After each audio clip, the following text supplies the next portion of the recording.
it's a challenge that many educators face, but engaging in power struggles generally is not an effective way to handle situations. If you were the teacher or the principal in that classroom, how would you have handled that young lady? If I were the teacher and the principal in that classroom, I would have probably not given the situation as much attention as it was given. Sure. I mean, I think you really have to decide, is this a safety issue, or is this an issue of Power struggle. Power struggle, or willful defiance. A student who's not disrupting the class, I think there's plenty of intelligent ways you can have conversations after the fact to debrief what happened and even establish consequences.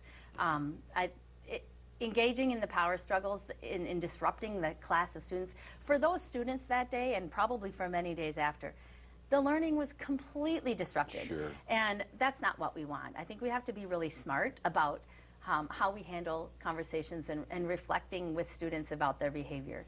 There's even talk about just having policemen in schools could escalate situations just by having them there. Yep. Is that correct, do you think?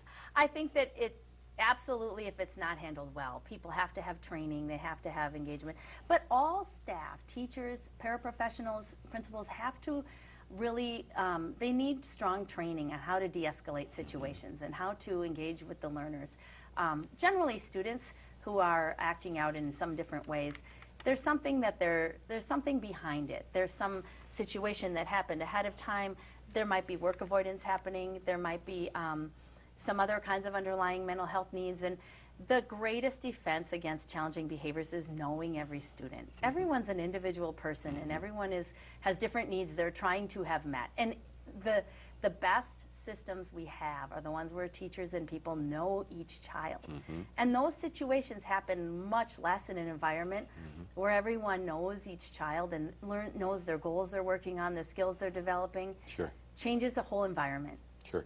You know, a good friend of mine is a substitute teacher in 622, and he said his biggest problem is cell phones with kids. Yes. So you've got this technology that could really be used for great purposes, but it also is a big pain in the neck, right? Yep. Right? Yep. So that's too bad. It's challenging, and I think it's going to become a really interesting topic in the next decade, because as we talk about trying to integrate technology in our school systems, how we know students are engaged with their devices. We know they love them. They're connected. They're wired.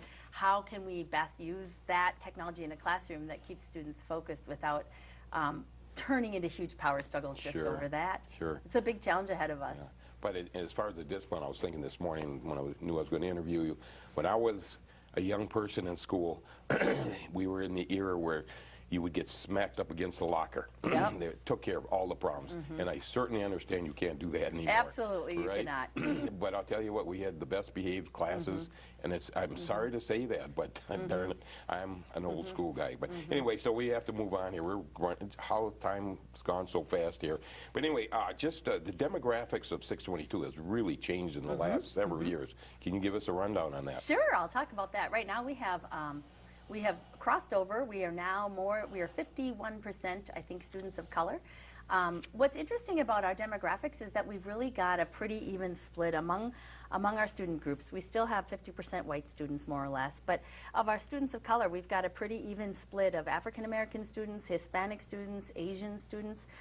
It's also interesting to note that while we have a very small percentage of students who are American Indian, we have a larger percentage than the state average. Oh, really? So we have a little bit larger Native American group here, which is pretty interesting and neat. Pretty evenly diverse, pretty evenly split. We have 57 languages spoken by our families in District 622. Unbelievable. Yep. And that's pretty exciting and interesting. I think it brings such great discussion to our classrooms. And we're working really closely with all of our teachers to really bring culturally relevant teaching and student voices into the lessons. What are you finding with these students of different nationalities? Are they here? Are they appreciating the education they're getting and all that? And they're probably second generation kids from the old country. Well, and some are first generation. We do have some who are brand new to the country and just learning English. Parents that I've talked to, and I've spoken with many groups, are incredibly impressed with our schools in 622. They feel that we've got just such a strong system. We do a lot to do interpreting services and provide outreach to families with language-specific outreach, and just really strong school